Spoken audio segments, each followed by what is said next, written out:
well-educated people, not so well-known everywhere at all. They were Galileans. He was a Galilean man, like savage people, like poor people, like outcast people, away from any society, away from any civilization, away from any developed centers at all. They had nothing almost. We call it Far Nazareth, the village of Nazareth. And that, what is the village means? Far. Far means the deserted place. It has almost nothing in that village. No hospital, no school, no clinic, no services at all, except the little houses built over little grottos. And there are several of them were uncovered here by the Franciscan archaeologists around this church of Nazareth here.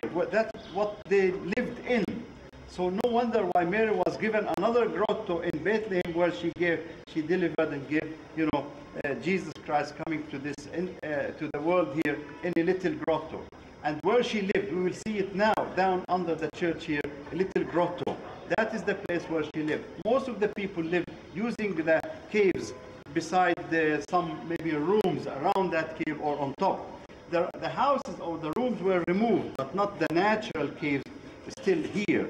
And we know about this place to be the Mary's Grotto because since the second or the beginning of the 3rd century, we know about a shrine to be built over that little grotto. That little shrine, we have some of the remains of it right here, was built by the first Judeo-Christians, and they built that to be like a synagogue because they were Jews first, the first Christians. And so this is how we know this, the place of Mary, because from the very early times of Christianity, there was a shrine to be built, a small one, to be built for those who accepted Christ to be their anointed person here in Nazareth. They worshipped there.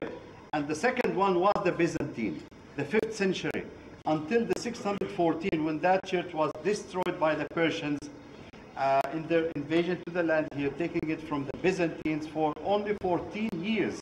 And that was long enough for them to destroy most of the churches in the Holy Land in 614. Then Heraclius came back again. He was able to take the land from the Persians. Persians today are the Iranians of Iran.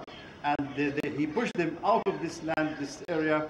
And then we find the Muslim forces had entered the land 634, 634.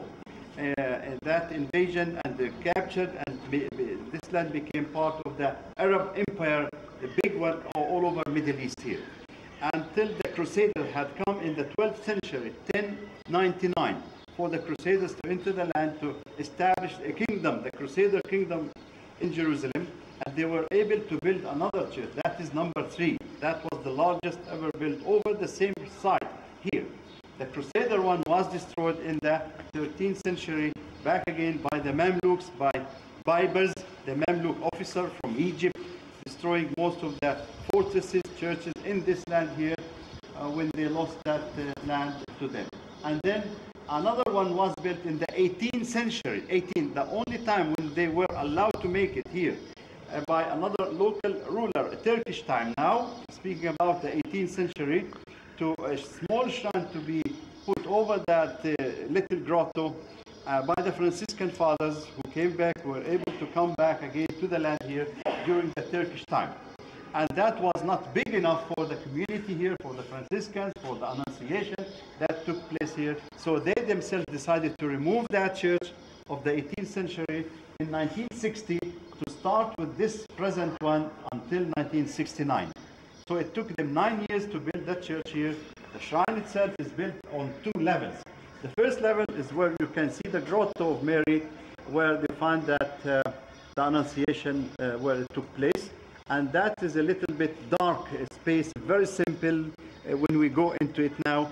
And that resembles here the life of man without God. Life, Jesus Christ had the 2 natures, the Son of Man, the Son of God. So they built the church of 2 levels. The first level as the Son of Man. The second one is man with God himself, full of light, full of color, really happy. So Nice place, so beautiful. This is the most beautiful church in our country and the largest. And that is the upper level, is the parish church of all the Catholics who live today here in Nazareth. And so many gifts were sent by nations all over the land, like multinational. And you would see that around here with the mosaics from all over the country.